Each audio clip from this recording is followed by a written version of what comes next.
fakana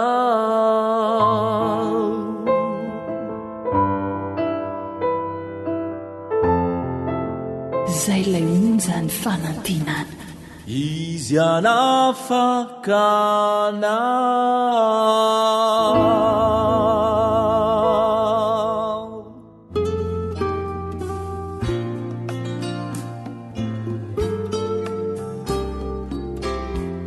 fahaiza miaina mampirindra ny fiarahamonina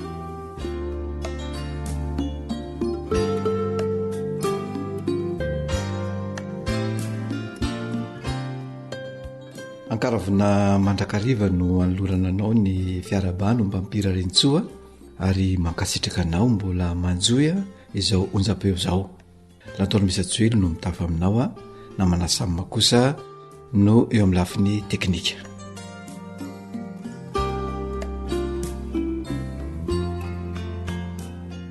amin'ity an'ioty isika dia iresaka dingana iray indray dia tsinony zany fa hoe azakivy arak'izany dia misy aloha zavatra roa izay tsara ho fantatra amin'ny ankapobeny mba hahafantarana hoe ahoana ny tsy tokony akivy manoloana izany sakana izany. Voalohany ara dia ekeo ho lalam-piainana ny sakana izany hoe tsy mandositra ny sakana ianao fa atrehinao lay izy satria ny fandosirana ny sakana na ny olana dia tsy vahaolana fa fahakanosana koa ilainy zany ny miatrika ny anio ary ainao ny mampifandrindra amin'ny zava-misy ny andavanandrom-piainanao. Misy sakana io zany izay ny zava-misy dia atrehanao le izy ary arindranao manaraka izay ny andavanandro mpiainanao. Faharoa, atao tohatra fiakarana ny sakana izany hoe izay sakana izay no ezahana mba mampiakatra sy mampivoatra ny tena satria ny sakana tsy hoarana dia lasa atao hoe barage tsy ahafahana mihoatra sy mivoatra. Noho izany dia mila ianao mahay mampifandanja tsara ny fiainanao amin'ny tontolo manodidina anao ka tsy horesin'ilay sakana izay eo anoloanao. Noho izany ary dia voalohany mila ianao mahay miomana amin'izany zavatra zany ka manapo ny tsy apozina ary atao zay avonina ny tena amin'ny lafiny rehetra. Mila manapo zany ianao hoe mety misy ny zavatra tsy apozina dia mila mivonina amin'izay ny tena amin'ny lafiny rehetra. Faharoa dia mila mizatra ny manao zavatra, mizatra mandray andraikitra, mizatra mahafantatra ny zavatra mety ho vitan'ny tena ary na dia mandiso aza matetika dia ao anatin'izay fanazara-teny izay mety mandiso matetika ianao dia tsy atao olana akory zany fa ara-talàna satria ao anatin'izany no natao ianaran-javatra.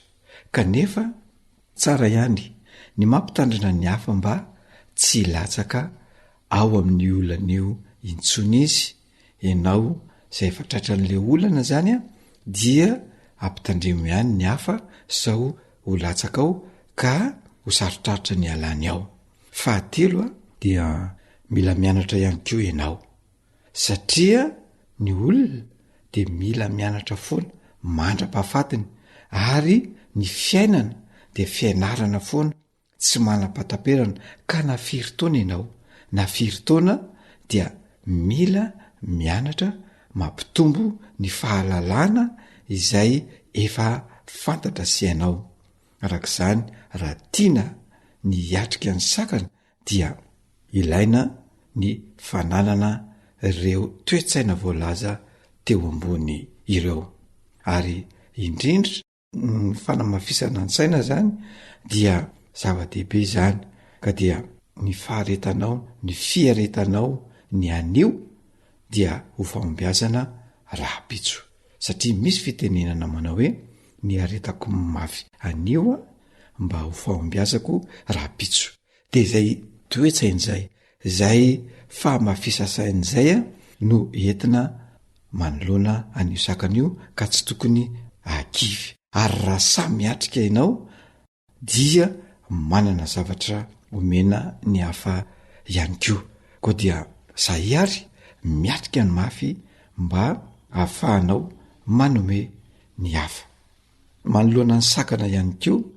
na ny olana vo tokony ampiasa saina raha misy zany ny sakana tsy atao akivy akory fa iny no atao ampiasana ny saina bebe kokoa mba hahafahanao miala amin'izany sakana zany manoloana ny sakana ihany koa de tokony anehoanao ny mayanao anao ary anehoanao ny fahatokisanao ny tenanao ary koa anekenao ny tenanao ary eo no tena afantaranao ny tenanao hoe iza moa ianao rehefa misy zany ny sakana dia eo anao ny maineo maizy anao ny mayanao anao ary afantaranao bebe kokoa ny tenanao ka dia alaohery ry tanora namana isany ka raha tianao ary ny ala misakana dia mila ianao mamaly an'ireto fanontanian'ireto nahoana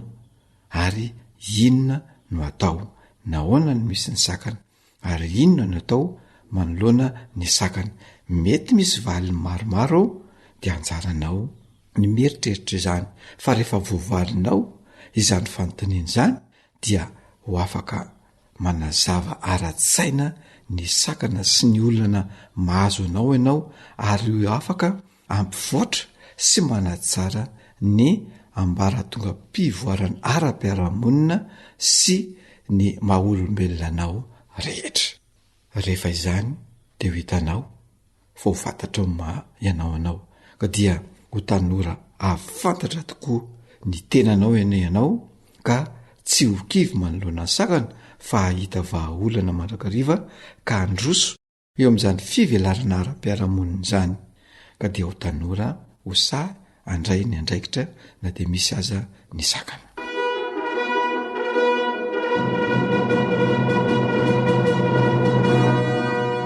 fahaiza miaina mampilamitsaina dia izay indray no azona tolotra tamin'ity androany itya fa mametraka ny mandra-peona ho amin'ny manaraka indray AWR téléphone 033 37 106 13 034 06 797 62 AWR manolotra ho anao feon'ny fonantena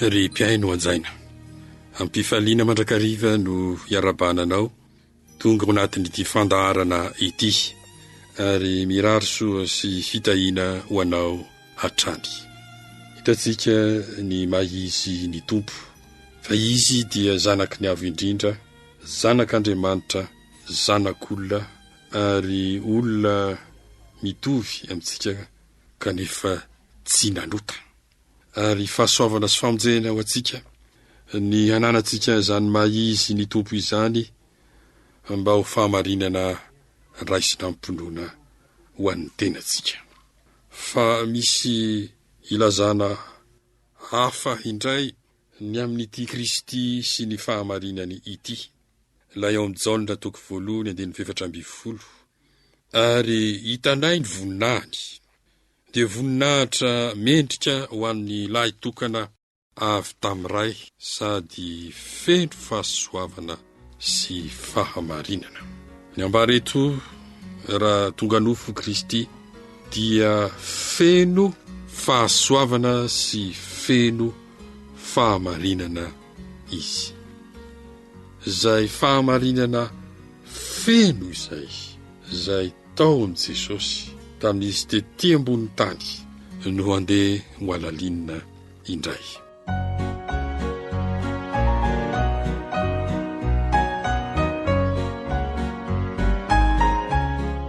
Ao amin'ny Kolosianina toko voalohany 7:7 fa sitraky ny ray ho ao aminy no hitoeran'ny fahafenona rehetra. Fahamarinana feno, ary fahamarinana feno tsy sanatrian'izany hoe mandalo, fa fahamarinana feno mitoetra, fahafenona rehetra mitoetra. Sitraky ny ray ho ao aminy no hitoeran'ny fahafenona rehetra. Endre izany mahatanteraka ny fanambarana momba n'ity le hoe fahamarinana feno ity.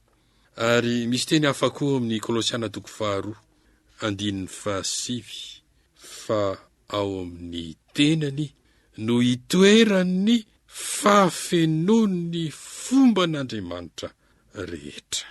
Eto indray zany akoatran'le hoe hitoeran'ny fahafenona rehetra ny tompo, dia lazaina koa fa ny tenany dia hitoeran'ny fahafenon'ny fomban'Andriamanitra rehetra.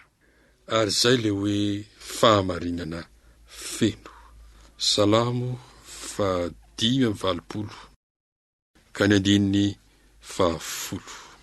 Mihaona ny famindrapo sy ny fahamarinana, mifanoroka ny rariny sy ny fihavanana.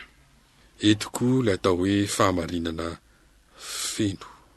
Fa ny fahamarinana rehefa feno dia tsy misaraka amin'ny famindrapo, ary tsy fahita, ary tsy hita mihitsy aza eo amin'ny olombelona izany fiaonan'ny famindrapo sy ny fahamarinana izany.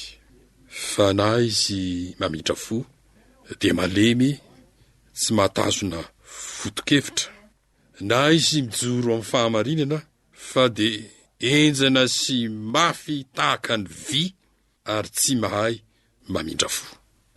Ny fahamarinana feno kosa, izay fahamarinan'i Jesosy, dia ny fiarahan'ny famindrapo sy ny fahamarinana. Matio 3:20 ka ny 10:20. Dia misy lafiny hafa indray momba ny tia atao hoe fahamarinana feno ao amin'i Jesosy ity. Lozanareo mpanoradalàna sy fariseo mpiatsara velatsia, fa mandoa ny fahafolon'ny solila sy ny aneta ary ny komina ianareo, nefa navelanareo izay lehibe amin'ny lalàna dia ny rarina sy ny famindrapo ary ny finoana. Ireto tokony nataonareo, nefa tsy tokony avelanareo irerona. Dia hitantsika eto ny hoe fandoavana ny ahapahafolony, fitandremana ny didin'Andriamanitra izany, na ny fitandremana ny lalàna. Voalaza eto voalohany dia ny ahapahafolony momba ny solila sy ny aneta ary ny komina. Anara zava-maniry ireo araka ny naotery ambany, ary zava-maniry madinika zany solila sy aneta ary komina izany. Tsy dia makaiza loatra raha ny tombam-bidiny, kanefa dia nijoro matoko tamin'izany zareo fariseo, namerina ny ahapahafolony, nitandrina ny lalàna momba ny ahapahafolony teo amin'ny atsipriany izy izany. Nitrohiny nefa dia tsy izay, nefa navelanareo izay lehibe amin'ny lalàna. Eo ny fitandremana atsipriany, fa eo koa ny tokony hitandremana ny lehibe amin'ny lalàna, dia ny rariny sy ny famindrapo ary ny finoana.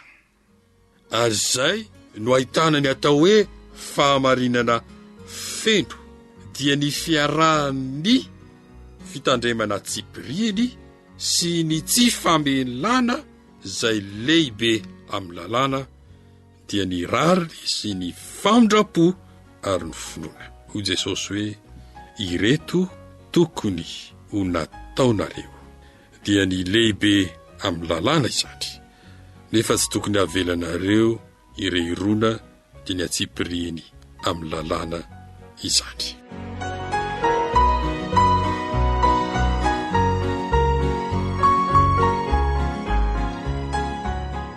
Manahoana ny ao anatin'izany hoe fahamarinana feno izany dia ny fiarahan'ny famindram-po izay tena lehibe amin'ny lalàna amin'ny fijoroana amin'ny zava-madinika izay voalazan'ny lalàna koa ka tsy avela. Ary izay no fahamarinana feno tena sarobidy ary tsy fahita koa ity. Mateo 5:17-20. Jesosy manao fanambarana. Aza ataonareo fa tonga ho andrava ny lalàna na ny mpaminany. Tsy tonga ho andrava fa hanatanteraka.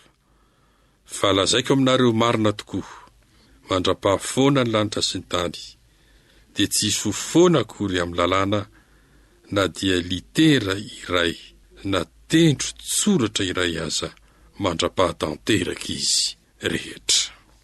Jesosy no nahatanteraka feno ny fitandremana ny lalàna hatramin'ny litera iray sy ny tendro tsoratra tsirairay dia mitanterahan'ny tompo izany, fa miaraka amin'ny fitazonana ny lehibe amin'ny lalàna izany dia ny rariny sy ny famindram-po ary ny finoana, ary dia nilaza izy fa tsy tonga ho andrava fa hanatanteraka feno izany ny lalàna arak'ireo endriny roa ireo.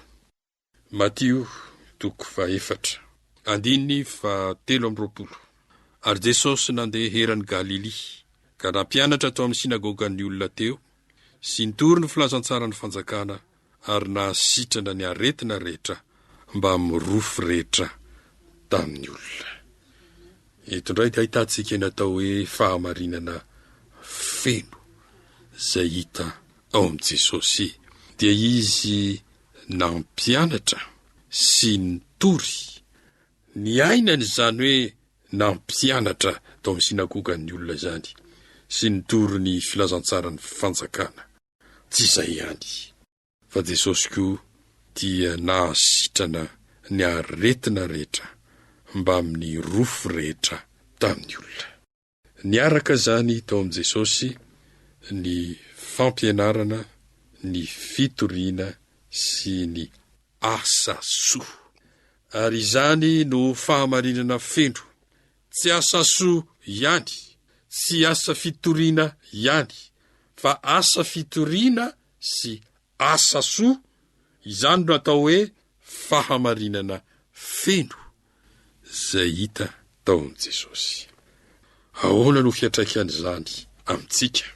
Daniel 5:7-20. Ity dia faminaniana momba ny atongavan'ny Mesia, dia ahitantsika teny izay avelom-bolo sy abe fanantenantsika rehetra amin'ny toerana izay misy atsika.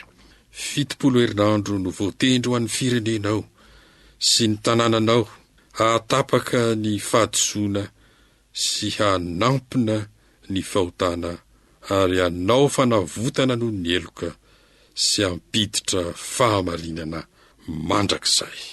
Fahamarinana mandrakizay izany, io fahamarinana feno io, fahamarinana mandrakizay izay hanampina ny fahotana ary hanaovana fanavotana noho ny eloka.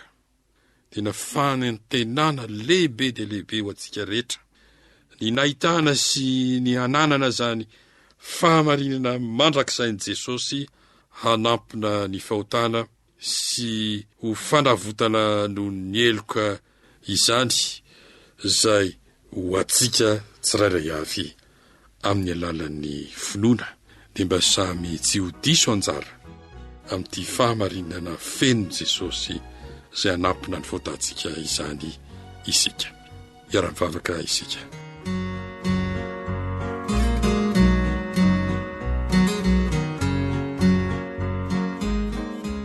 ry jesosy malala tompona any an-danitra fa ly manolotra ho anao ny dera sy ny saotra ny laza sy ny voninahitra izahay fa ny anjanja sy ny songadina teo ny alehibe ny fahafeno ny fahamarinanao ary izany dia natao mba hampiditra fahamarinana mandrakizay ho anay hanampina fahotana misafidy ny andray an'izany ho antenanay manokana izay jesosy malala mba tanterao mba ho fifaliana sy ho famonjena ho anay amin'ny anaran'i Jesosy amen.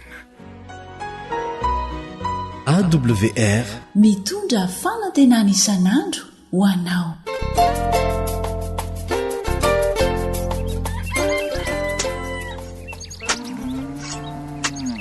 Asa sy tontolo hiainana voakolo antoky ny fahavelomana re.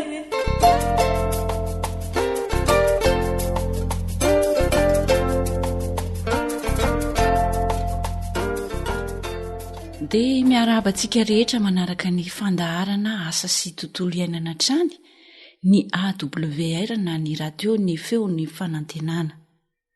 Manasanao anongila tsofina trany fa ifampizarany mahasoa sy mahafinaritra sika ny amin'ny fomba fikarakarana ireo volom-petsay koa dia menofinaritra ary. Ny namanao fanjaniaina moa no nanomana ny fandaharana asa sy tontolo iainana ary anolotra izany ho anao eto miaraka amin'ny aritiana mikirakira ny vata maro-bokotra. Tsy adoiny koa ireo ekipan'ny feo amin'ny fanantenana izay ampiaina izany amin'ny alalan'ny tantara.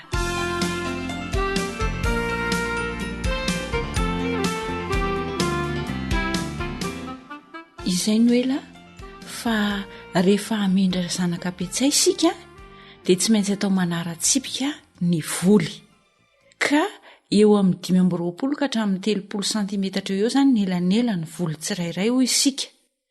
Rehefa manana ravina 2 na 3 izy dia tsara afindra amin'izay ary rehefa hametraka azy eo amin'ny tany izay ambolena azy dia tsy maintsy tapahana ny ray apahatelon'ny ravina sy ny atsasaky ny faka izay vao apetraka izany ambolena ny voly dia atao toy ny dia-panorona ny fomba fambolena azy. Mariana kosa nefa fa ho an'ny any Androya sy ho an'ny faritra Anosy iny dia somary miova kely ny elanelany zanaka petsay sy ny tsipika tsirairay izay arahana izany fa tokony eo amin'ny 40 santimetatra eo kosa ny elanelan'ny tsipika sy ny fototry ny petsay tsirairay avy any amin'ny faritra Androy sy Anosy izany izay. Dia ny ravina ihany koa rehefa feno 4 ka hatramin'ny 9 izay vao afindra. Tsy mitovy izany fa ny any amin'ny faritra Androy sy Anosy 4 ka hatramin'ny 9 ny ravina izay vao afindra ary ny elanelan'ny tsipika tsirairay sy ny fototry ny zanaka petsay dia 40 santimetatra eo. Izay izany no fanamariana ny amin'iny fanetsana ny zanaka petsay iny fa ny akoatran'izay izany dia iraisana ny fepetra rehetra.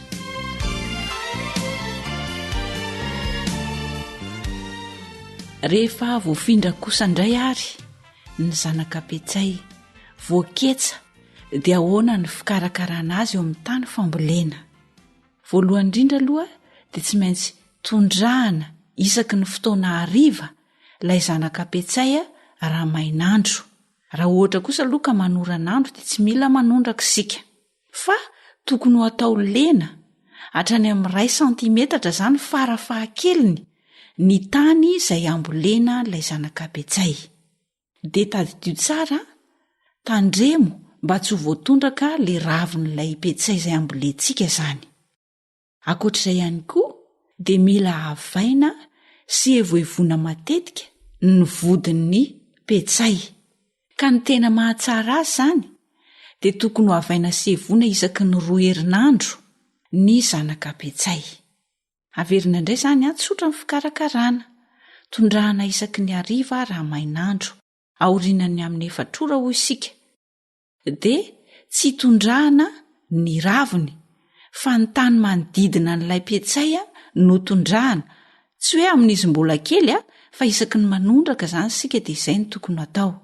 Rehefa manondraka ihany koa dia tokony atao voton-drano hatrany amin'ny 1 santimetatra farafahakeliny ny tany izay ambolena ny petsay. raha ohatra moa ka manoran'andro dia tsy mila tondraka izany ny voly, fa izao kosa mila havaina sy evoevoana matetika ny vodin'ny petsay. Ny tena tsara izany dia isaky ny 2 herinandro no anaovantsika n'izay asa izay. Ho an'ny famindrana izany izay raha ohatra tsika ka namindra ilay zanakanana, fa raha ohatra ka nanao fahafiraikitra kosa sika, ny fikarakarana rehetra izay efa nilazaina teo dia arahana avokoa, fa saingy izao anesorana izany ireo naniry mba hazahoana ny elanela ny tsipika tsirairay ho eo amin'ny 520 ka hatramin'ny 30 santimetatra eo eo isika. Anesorana izany ilay zanakapetsay maniry mba hahafahana manao an'izay elanelany tsipika izay, na rehefa mamafy isika dia tonga dia arahana izany izay fanaovana ny elanelany tsipika sy ny fototra tsirairay izay. Raha ohatra ka tsy arak'izay ilay fepetra dia anesory ilay zanakapetsay izay efa naniry. Ho an'ny any Androy isika na ny faritra nosy dia 70 santimetatra izany no elanela ny fototry ny petsay tsirairay. Marihana fa ny zezy pahatra sy ny komposta ny tena mety amin'ny volopetsay.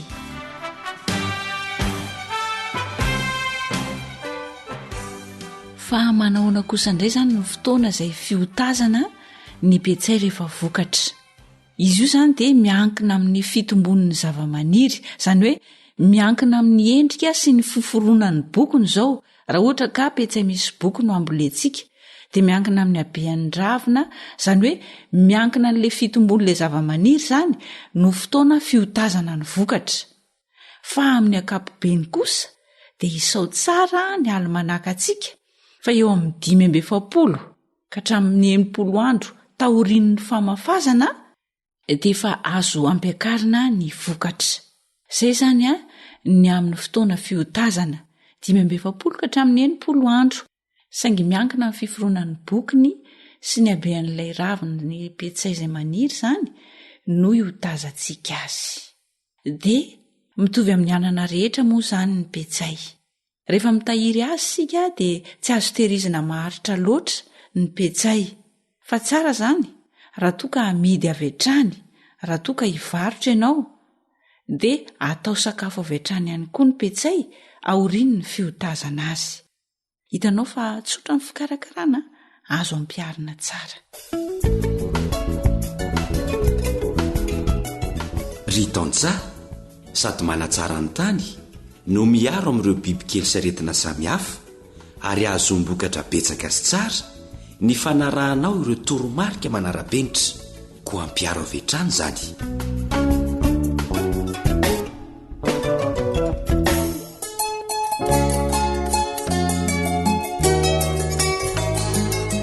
Raha samy amboly ihany. Tantara ny soratan'ny fanjaniaina, andrenesanao an'i Nartina sy Joseiva.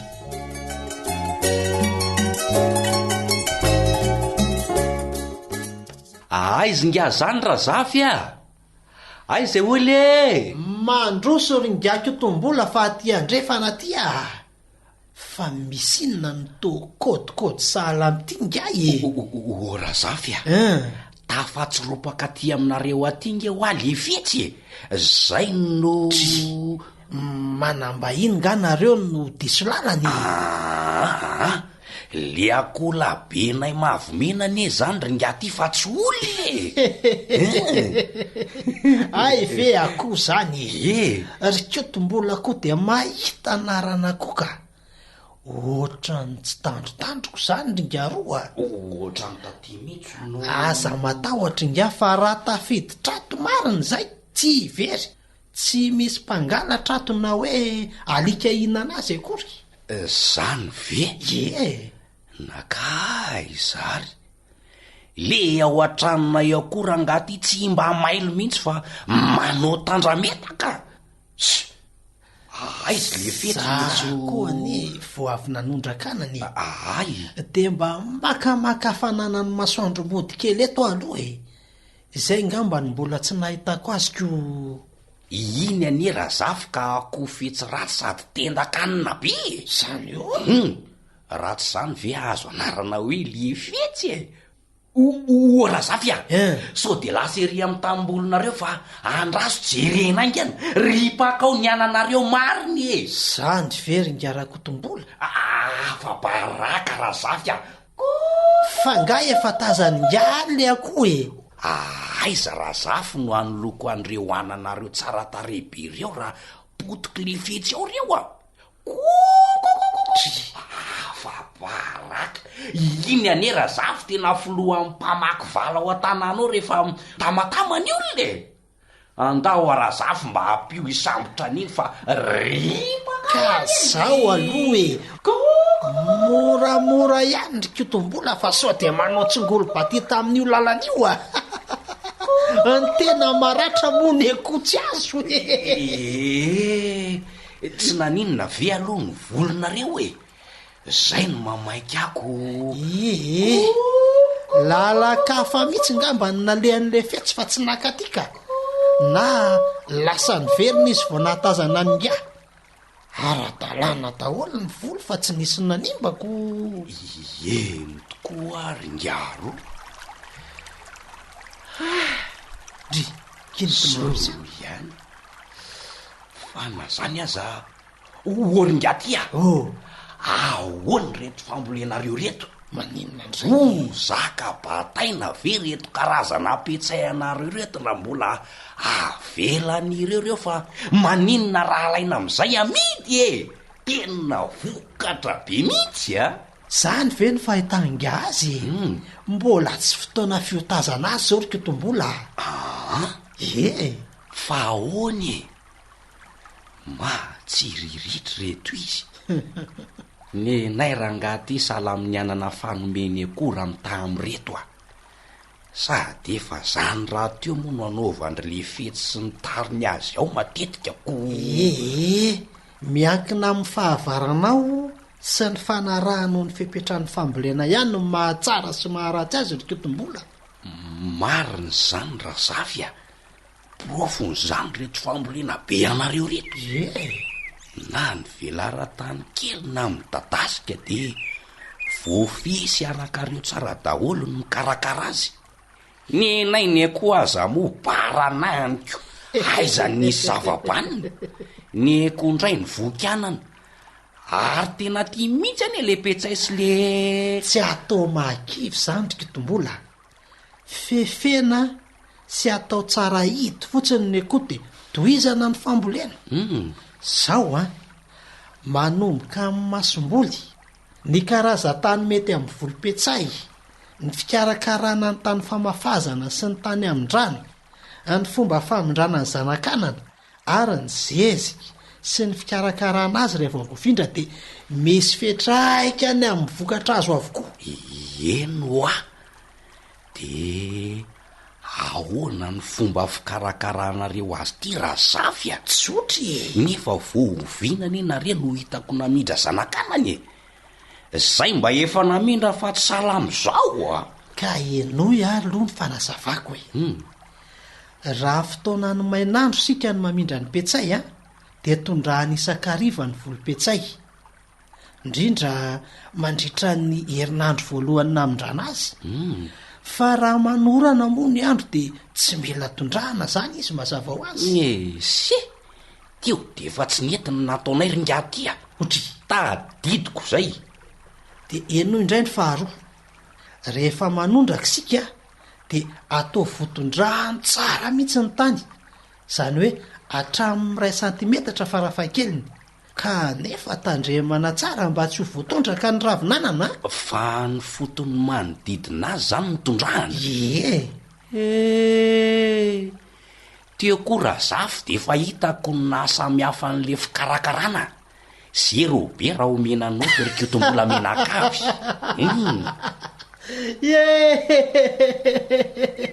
dis zany efa nahafindra zanakanana kosa be de ho zero be ka tsy mahazo moenina nie zany Razafy nefa ny raha mba mivarotrana naromada midedeka mpividy ry hoe tsy misy ohatrany reny ny etsena ay tena tsy misy ohatrany reny raha ny atsatso afabaraka se mba mahita ho lazaina koa nge se tirika tomboly ka maizanyko marine mena tsara ngatya fa zao tadidio fa mila avaina sy evevona matetika ny vody mipetsay amin'ny fotoana manahoana ringaty isaky ny 2 herinandro ny tena tsara anaovana ny fievana sy ny fievony rehefa voaraka tsara zay fipetrany tany sayntsika teo zay de toy izao hita ngazo eo ny fahavokarany ka raha samy amboly sy andany fotoana ihany tokoa vera zafy tsy aleo arahana tsara hatramy voalohany toy izao ataonareo zao ny fepetra rehetra de mahita vokatra tsara mety mihitsy zay le fahazarany ratsy koa ny tena hitako mahavoana rangatia tsy mety afaka mihitsy fa de ny mampifangarongaro zay metimety amin'ny tena ny mahavantana eny mba ohatra zany mihitsy koa ne za tamin'ny voalohany fa rehefa hitako ny tombontsoa azo de naleoko ny ova famindraringaro fa zao rehefa manao zezika nareo de zezipahatra na komposta ny mety tsara amin'ity volom-piatsay ity iny aloha de efa naharesy lahatratry ny ely tsara satria azo antoka ny fahasalaman'ny volo sy ny olona hinana n'le vokatra avy eo tadidy zay ka fa ono de roviana zany vo hotazanareo reto pitsay tsara tarehibe reto indray miakina amin'ny fitombony tsara eriko tombola de raha iretsy karazana petsay iretsy indray zao de andrasana mihitsy ny fiforoana ny bokiny sy ny endriny zay vao hotazana izy reo zany le karazana petsay misy bokiny de rero le somary mivelatra ny raviny eo reo mihitsy izy mihitsy reo fa rery ambadika tsy mirery tazanao reo reo indray le karazana mahataty aretiny reo dray io le tena tiako ringa mariny eny tsy olana zany azo ny ngavolena daholo reo tsisy olana fa amin'ny akapobeany de isao tsara aloha ny alomanaka fa tokotokony eo amin'ny 5 ka hatramin'ny 10 andro taorinany namafazana no fotoana fiakaran'ny vokatra petsay tsy de lavitra ne zany ringaty tsy lavitra mihitsy sady sakafo no fidiram-bola marina mihitsy zany fa zao ohatry ny anana rehetra ihany ny petsay ka tsy mety tehirizina maharitra loatra fa avy hatrany de aleo amidy sy atao loaka aorian'ny fiotazana azy ka zay mihitsy anie raha zafo mba eritreritro sy antony amboliany zay mihitsy sady atao sakafo no amidy aza ombola misaotra raha zafy so fa tafaborisaka taty aminareo le fetsy fa ratsy zany tsy nahazo tombo-pahalalanako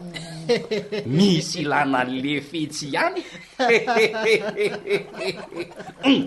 zay nenyngaly efa naiko misy inony aiza inona le fetsy aizy aizy zany ao ry akaiky ny volo voatabirerika tombola aizy io io le fetsy lany raha zafo ny voatabia ohatsy tombola na zany azy aza de mikoropaka loatra ny tombola fa vo mainka le sarotra ny samborana azy itoboka ao anaty tatatrao ny anareo miaika andriko ilika ty raha zavy laniny aneo a voatabianareo moramora ihany ho raha tsy azo aneo a io di iveriny etondray indra zafo sambory efa sakanako aveto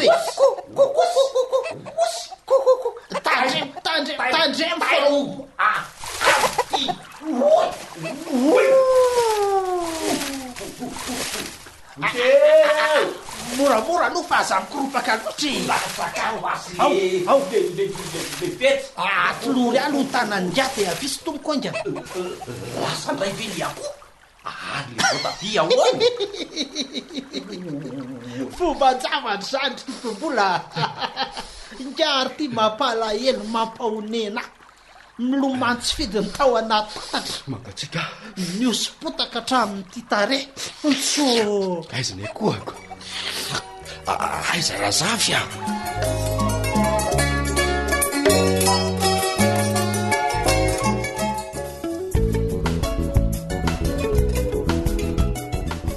fataonja sady manatsara ny tany no miaro amin'ireo bibikely sy aretina samihafa ary ahazombokatra betsaka sy tsara ny fanarahanao ireo toromarika manara-penitra koa ampiaro avetrany zany. dia mampirisika antsika rehetra ary ambolo-petsay anao fanandramana ambolo mihitsy satria sady sakafo izy azo ilofana tsara no azo midy azaombola ihany koa. dia manome fotoananao amin'ny manaraka indray hitany asa izay ataonao ane ilay raintsika ao an-danitra.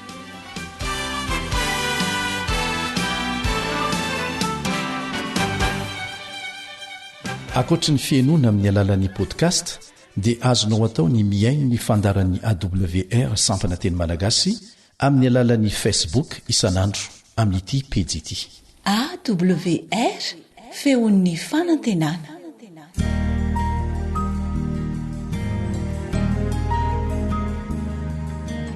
faneteninao no fahamarinana. taridalana manokana fianarana baiboly avoaka ny fiangonana advantista maneran-tany. iarahanao amin'ny radio feo ny fanantenana. falitafahoana aminao indray amin'ity andro vaovao ny men'andriamanitra antsika ity ny mpiaramianatra aminao Eliandre amin'ny Tansoa. araroty ny andro afahantsika mbola miara-mianatra fa voafetra ihany izany mikasika ny fitsarana milohan'ny fiavian'i Jesosy no ifantohan'ny fiarantsika mianatra amin'ity anio ity. fa milohan'izay ary efa tafiditra ao anatin'izay ihany dia misy fanamariana kely tokony ho fantatsika avy amin'ny lesona faran'izay ny anarantsika teto. misy teny ao amin'ny Jaona 5:4 manao hoe lazaiko aminareo marina dia marina tokoa i Jesosy izay mandreny teniko ka mino izay naniraka no manana fiainana mandrakizay ka tsy hoelohina. midika ve zany fa tsy handalo fitsarana mihitsy ireo izay ao amin'i Kristy, tsy hoelohina tsinona izy. vakio tsara izay voalaza ao anatin'io andinina io fa ny olona mino azy no ny teniny no tsy hoelohina ny fitsarana. ary ny hevitry ny hoe tsy elohina dia nandalo fitsarana ihany ene zany fa saingy tsy voaheloka, tsy ho tonga amin'ny fanamelohana. nahoana? satria ijoro isolovava azy ireo Jesosy ilay sakaizany teo amin'ny fiainany eo anatrehany fitsarana. voafaritra amin'izao fotoana velomantsika izao izay ho anjarantsika. tsy misy nininina azo atao hanavotana ny olona nanao safidy tsy anaiky an'i Jehovah ho mpamonjy azy intsony aoriana ny fahafatesana. averin'Andriamandeha tsy misy nininina azo atao hanavotana ny olona izay nanao safidy tsy anaiky an'i Jehovah ho mpamonjy azy intsony aoriana ny fahafatesana.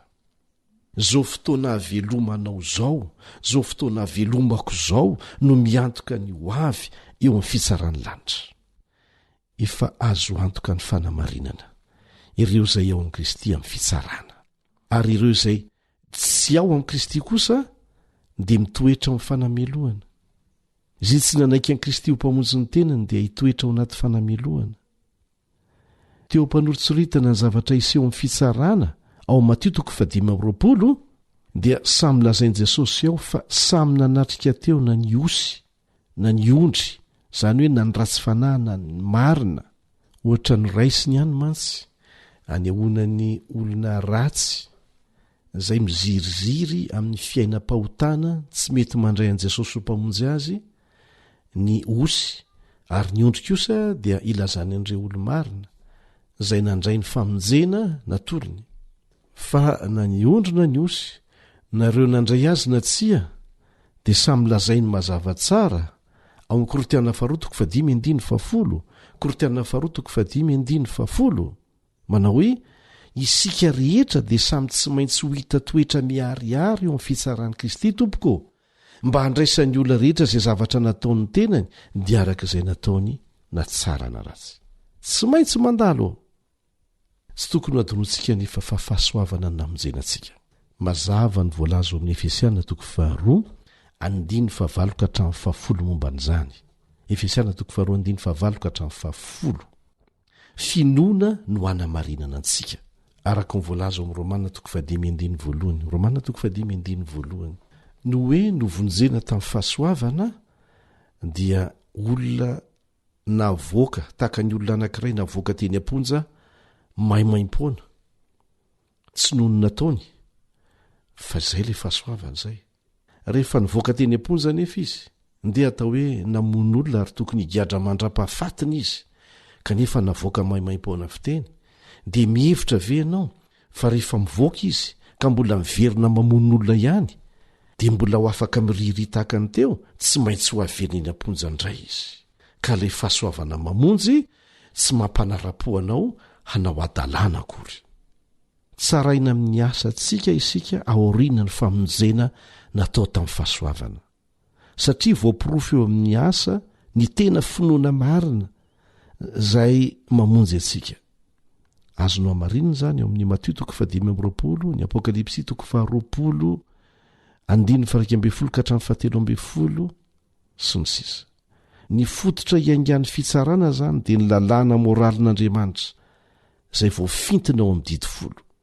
Ary mazava tsara ny voalazan'ny tenin'Andriamanitra ao amin'ny Mpitoroteny 2:17 sy ny 14 mikasika an'izany, Mpitoroteny 2:17 sy ny 14, ary ny Jakoba 1:15 sy ny Jakoba 2:9 tsy vonjena no ny asa tsara nataontsika isika, saingy ny asa tsika no pirofo ety ivelany maneho fa tena nandray ny famonjena marina tokoa isika. Ary noho izany dia singa anankiray goavana izay tsy maintsy heverina ao amin'ny fitsarana izany fiainana vokatry ny finoana ny famonjena no raisina izany. Fa tsy hoe famonjena fahasoavantsika dia afaka manao ny adalàna izay tiana atao. Ka aoka tsy ho diso fandray ny tenin'Andriamanitra fa fitaka ho antsika izany. Ny fanontaniana petraka manaraka dia ny hoe ao aloha sa aoriana ny fiverenan'i Jesosy ny fitsarana. Aloha sa aoriana ny fiverenan'i Jesosy ny fitsarana. Mazava tsara ny valiny fa mieloha ny fiverenan'i Jesosy. Andininy maro amin'ny soratra masina no ahitana ny foto-kevitry ny fitsarana mieloha ny fiverenan'i Kristy. Nalay antsointsika hoe fitsarana famoti-pitorana. Maro ny andinin'izay afaka omenantsika fa zay voalazo amin'ny Apokalipsy 1:15 ka hatramin'ny 17 raisitsika. Apokalipsy 1:15 ka hatramin'ny 17. Ary ny anjely fahafito nitsoka dia misy feo mafy tany an-danitra nanao hoe ny fanjakana amin'izao tontolo izao dia fa lasa ny tompontsika sy ny Kristiny, ary izy no anjaka mandrakizay. Ary n'olona 420 izay mipetraka eo ambony sezafiandrianany eo anatren'Andriamanitra dia nenkohoka ka nivavaka tamin'Andriamanitra nanao hoe misaotra anao zahay Tompo Andriamanitra tsy tola ankehitriny sy taloha satria nasehonao ny herinao lehibe ka efa nanjaka ianao ary tezitra ny firenena maro ary tonga amin'ny fahatezeranao sy ny fotoana hitsarana ny maty sy hanomezana valim-pitia ny mpaminany mpanomponao sy ny olona masina ary izay matahotra ny anaranao na kely na lehibe ary mba hanimbanao izay manimba ny tany. Dia raisitsika indray ny Apokalipsy 4:19 sy ny 17. Apokalipsy 4:19 sy ny 17. Ary hitako fa indro nisy anjely iray koa nanidina teo fovoan'ny lanitra nanana filazantsara mandrakizay ho toriana amin'izay monina ambony tany sy amin'ny firenena sy ny fokom-pirenena sy ny samy hafa fiteny ary ny olona rehetra nanao tamin'ny feo mahery hoe matahoranaN'Andriamanitra ka omeo voninahitra izy fa tonga ny andro fitsarany ary miankohofy eo an'ilay ny lanitra sy ny tany sy ny ranomasina ary ny loharano. Zany fitoriana ny filazantsara izany izay hanaovana antso amin'ny olona rehetra hoe matahoran'Andriamanitra ka omeo voninahitra izy fa ho tonga ny andro fitsarany dia amin'izao fotoana izao zany fa tsy amin'ny fotoana hiavian'i Jesosy. Mieloha ny fiavian'i Jesosy zany ny fitsarana. Ka averina ihany fa ny maty rehetra na marina izy na meloka talohany na hafatesany dia samy tsy mahalala ny ninona ao am-pasana mandra-pahatonga ny fananganana amin'ny maty farany. Ary faharoa dia izao ny tsara ho fantatsika misy ny fitsarana izay tsy maintsy hitsarana ny olona rehetra efa ny anarantsika teto izay teo aloha.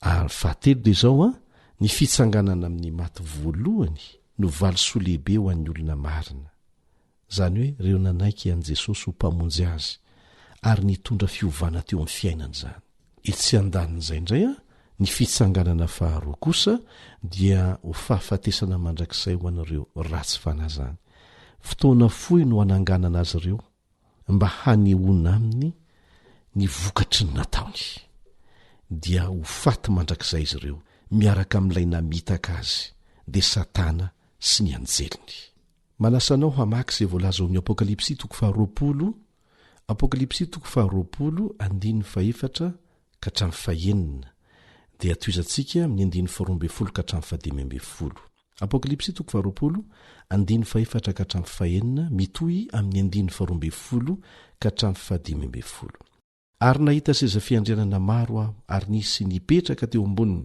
ary nomena fahefana hitsara izy ary hita kokoa ny fanahin'izay ny tapahin-doha noho ny filazanan'i Jesosy sy ny tenin'Andriamanitra sy izay rehetra tsy niankohoka teo anolohan'ny bibidia na teo anolohan'ny sariny ary tsy nandray marika eo amin'ny andriny na eo amin'ny tanany ary velona izy ka niara-nanjaka tamin'i Kristy arivo-taona fa ny sisa amin'ny maty dia tsy mbola velona mandra-patapitry ny arivo-taona zany ny fitsanganana voalohany mazava izay a ireo olombonjena izany a no hitsangana alohan'ny arivo-taona fahorianany arivo-taona vo hitsangana handray ny vali ny fitsarana azy ireo olona izay tsy nanaiky an' Jesosy ho mpamonjy azy andiny fahenina sambatra ny masina izay manana anjara amin'ny fitsanganana voalohany ireo tsy mba hanana ny fahafatesana faharoa fahefana fa ho mpisoron'Andriamanitra sy Kristy ireo ka hiara-manjaka amin'ny arivo-taona dia raisitsika ny andiny faharoambe folo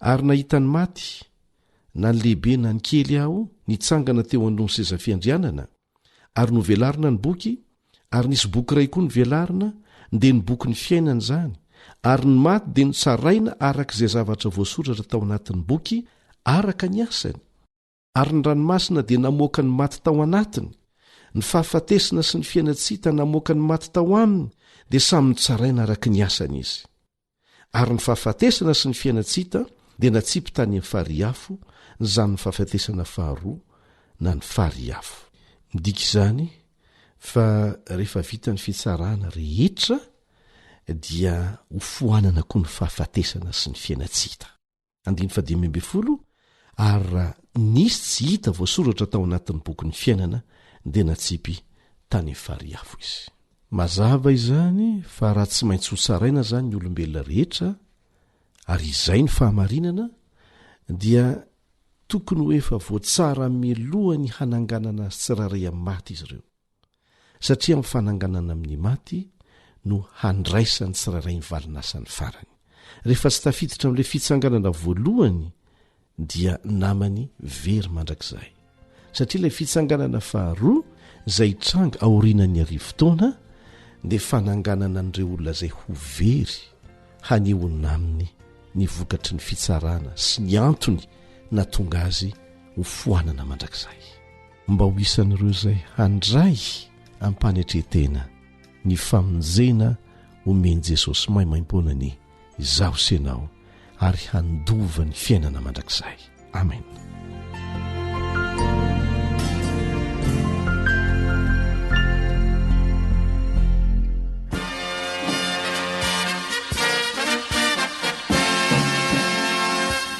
Adventist World Radio, the voice of hope. Radio feony fanantenana. Ny farana treto, ny fanarahanao ny fandaharan'ny radio feo fanantenana na ny AWR amin'ny teny malagasy. Azonao atao ny mamerina miaino sy maka maimaimpona ny fandaharana vokarinay amin'ny teny pirenena mihoatriny 100 amin'ny fotoana rehetra. Raisoaryn'ny adresy ahafahanao manao izany. awr.org na feofanantenana.org.